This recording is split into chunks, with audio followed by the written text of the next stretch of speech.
Here's a pretty ice waterfall along the South Klondike Highway just south of Carcross, Yukon.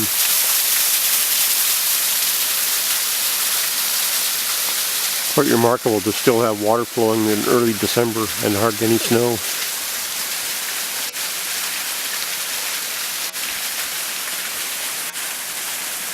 See water flowing under the ice there.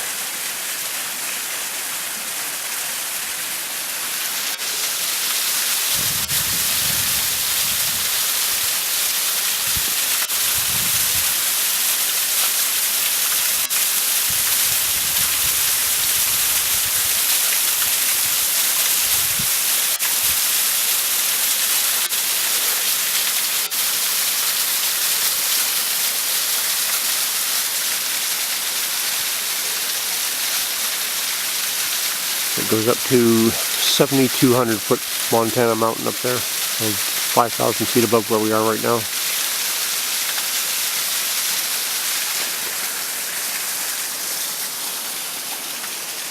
And there's a look down the highway towards Skagway, Alaska.